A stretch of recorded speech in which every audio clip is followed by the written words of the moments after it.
Elon Musk walked into a talk show expecting tough questions, but by the end it was the host who was scrambling for answers. It all started with an email. A simple subject line: "Invitation to the Bryant Palmer Show." At first, Musk barely looked at it. He got these all the time, requests from talk shows, news programs, tech panels. Most of them he ignored, but this one was different. Bryant Palmer wasn't just any host. His show was known for its mix of entertainment and confrontation. He didn't just interview guests. He tested them. He pushed them, provoked them, made them squirm under the lights. CEOs, politicians, actors. Many had walked onto his stage feeling confident, only to leave looking embarrassed. Palmer had a way of turning any conversation into a spectacle. That's why people watched. Not just for the guests, but for the show. Musk hesitated. He wasn't worried about exposure. He had more of that than he could handle. But he was curious. He knew Palmer's reputation, knew the way he played with his guests like a cat with a mouse. Could he flip the script? Could he make Palmer the one struggling for words? His PR team advised against it. This could go south fast, one of them warned. He's unpredictable. He'll hit you where it hurts. Musk simply shrugged. Set it up. The decision was made. A date was locked in. But one question lingered. Was Musk walking into a trap? Or was Palmer about to meet a guest he couldn't control? The night of the interview, the studio was packed. Hundreds of people in the audience waiting to see what would happen. Some were Musk fans, others were critics, and some were just there for the drama. The cameras were ready, the stage was set. What happened next? Well, let's just say the media never saw it coming. The studio was buzzing with energy. Bright LED panels bathed the stage in deep blues and reds, reflecting off the polished floors. Every camera was in position, waiting for the moment the show began. The audience had filled every seat, leaning forward with anticipation. Some were Musk supporters, ready to cheer him on. Others were skeptics, hoping to see him struggle. And then there were those who didn't care either way. They had come for the drama, because that's what the Bryant Palmer Show was known for. Palmer sat at his usual spot, flipping through a stack of cue cards like a dealer shuffling cards at a poker table. His movements were smooth, practiced. He had done this 100 times before. Musk wasn't his first big guest, and he wouldn't be the last. He had humiliated CEOs, cornered politicians, and made Hollywood actors squirm under the spotlight. That was his style. He didn't just ask questions. He set traps, waiting for his guests to walk right into them. Then Musk walked in. No rush, no hesitation. Dressed in his usual black jacket, he looked just as relaxed as if he were walking into a Tesla board meeting. The audience stirred. He shook Palmer's hand firmly before taking his seat. Palmer smiled. His signature smile, the kind that said, "I've got this under control." The theme music faded.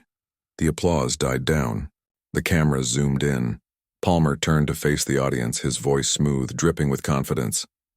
Tonight we have a very special guest. You know him as the man behind Tesla, SpaceX, Neuralink, and about a dozen other companies that sound like science fiction. Some call him a genius. Some think he's reckless, a billionaire playing with technology like a kid with expensive toys. But who is he really? Let's find out.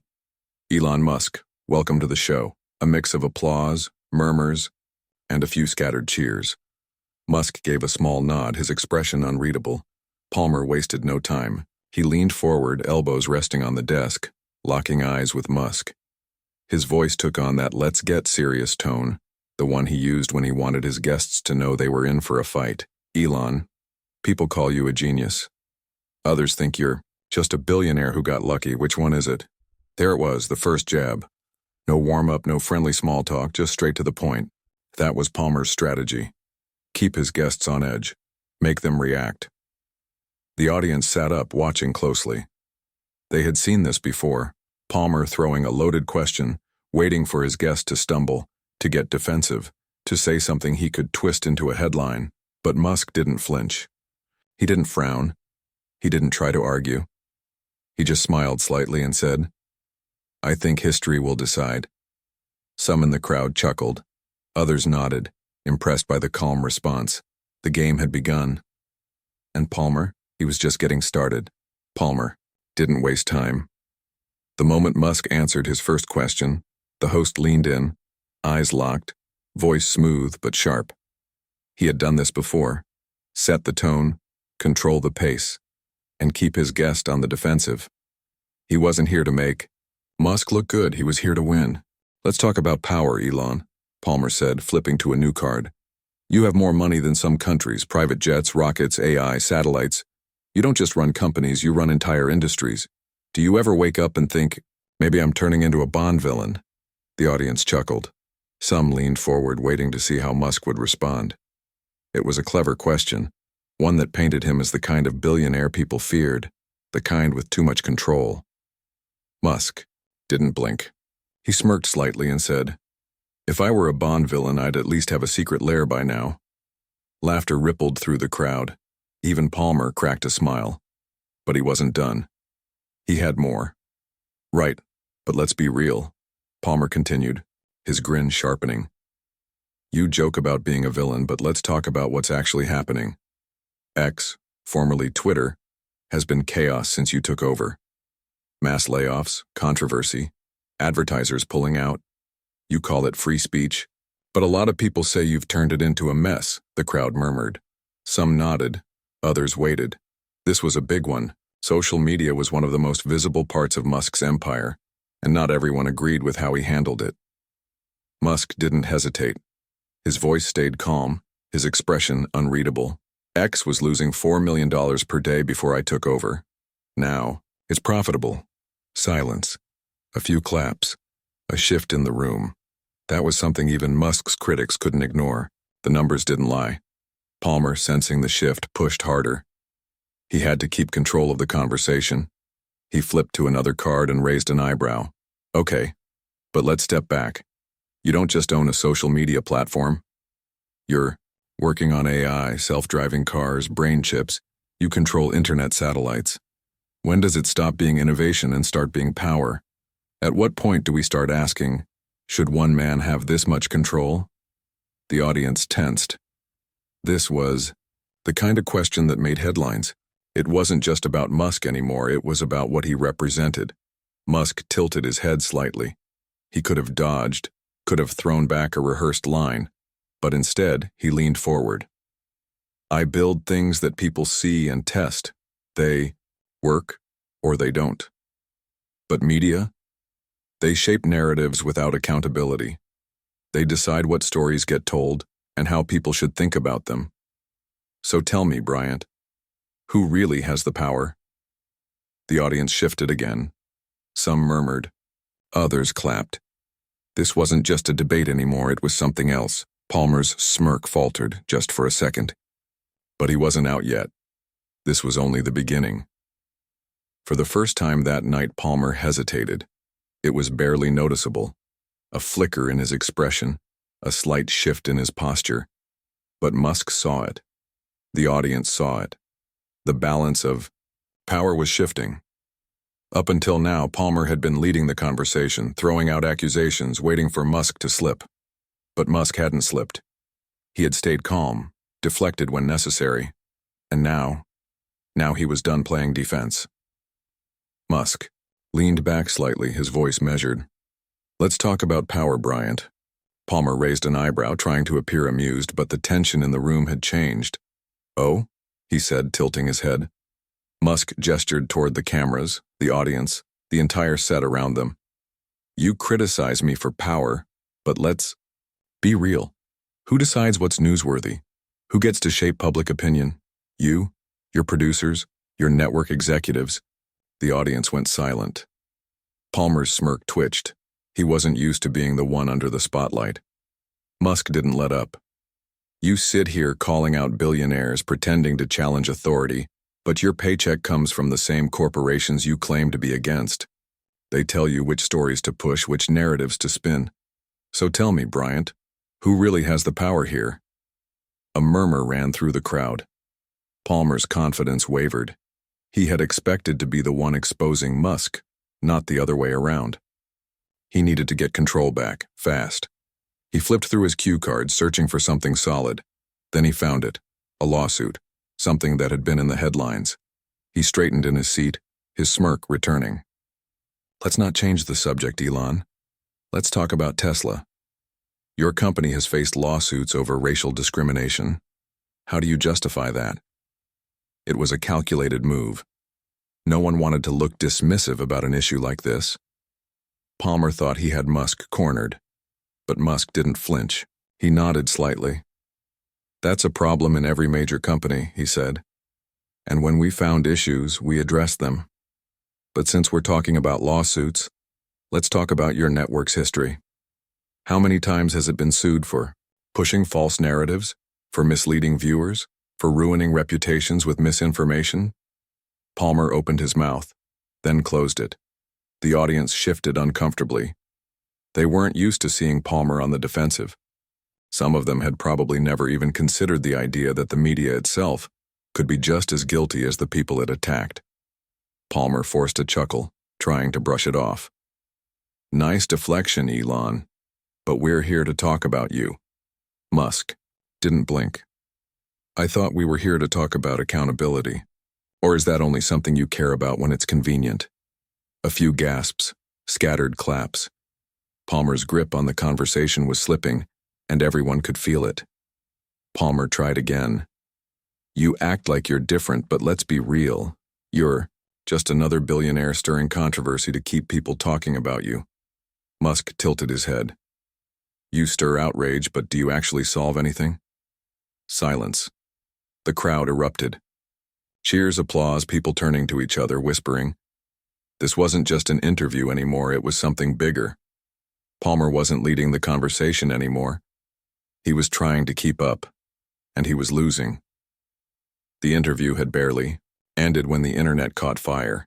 Within minutes, clips of Musk's sharpest comebacks flooded social media. Some were shaky, phone-recorded videos from the audience, others were crisp, high-definition snippets pulled from the official broadcast. But the quality didn't matter. The message did. People weren't just talking about what Musk said. They were talking about what it meant. Twitter, X rather, was the first to erupt. The hashtags #Musk vs Palmer and #Media Exposed shot to the top of trending. Everyone had an opinion. Some called it a masterclass in handling the media. Others called it a brutal takedown, and then there were those who weren't even Musk supporters but admitted something had felt off about the way Palmer had handled the interview. Headlines spread like wildfire. Elon Musk just destroyed a talk show host on live TV. Media manipulation. Exposed in real time. Bryant Palmer thought he had control, then Musk took it from him. Comment sections were brutal. People broke down every moment of the interview, pointing out how Palmer had started as the one in charge but slowly lost control. They zoomed in on his shifting posture, his thinning smirk, the way he fumbled for words when Musk turned the questions back on him. And then came the memes. Screenshots of Palmer's stiff grin, the moment he blinked too many times, the second he realized Musk wasn't going to be rattled. Every frame became content. Someone edited a mission failed banner over the final moments. Another clipped, the moment Musk said, "Who really has the power here?" and slowed it down for dramatic effect. But while the internet laughed, Palmer's team was in full-blown panic mode. Behind the scenes, the show's producers huddled around their phones, checking live reactions, reading headlines, calculating their next move. The network executives weren't just angry. They were desperate. This was supposed to be their win.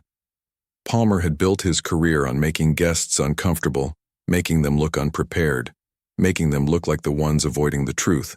And yet somehow tonight was different. Palmer was the one being questioned. "We need a response," one executive snapped, pacing across the control room.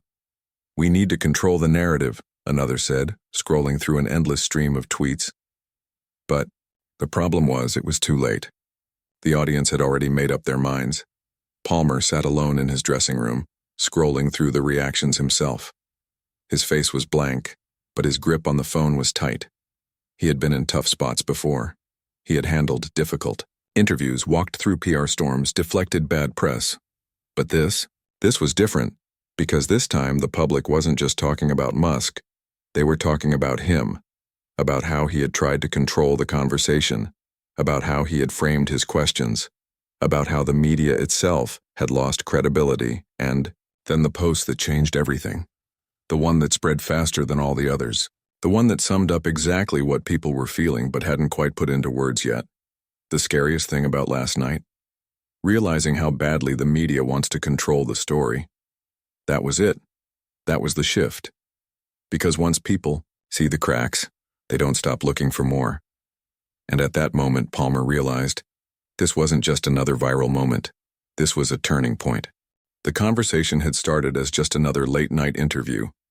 Another billionaire on another talk show, facing another set of tough, calculated questions.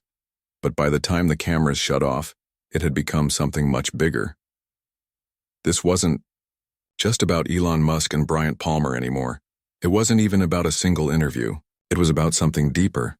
Something people had felt for a long time but hadn't been able to put into words. People weren't just talking about Musk's answers.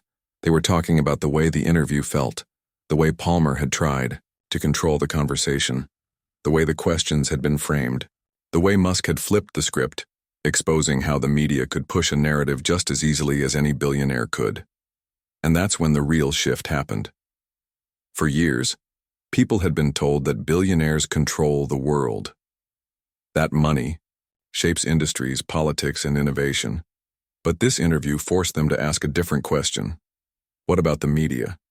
Who decides which stories get told? Who controls the headlines? Who chooses which CEOs get painted as villains and which politicians get a free pass? The idea that journalists were the ones holding the powerful accountable had been the foundation of modern media. But what happens when people start questioning them? And here's the thing. Once people see the cracks, they don't stop looking for more. They start paying attention. They start wondering how many other interviews, how many other stories have been shaped to fit a certain narrative. And when that trust is gone, it doesn't come back easily. So the real question isn't whether Musk won or Palmer lost. The real question is what happens next. Because this wasn't just a viral moment. This was a wake-up call. So now, we ask, was this just another trending interview, or is this the beginning of a massive shift in public trust? Drop your thoughts in the comments. If you want more deep dive breakdowns like this, hit like and subscribe. Because trust me, we're just getting started.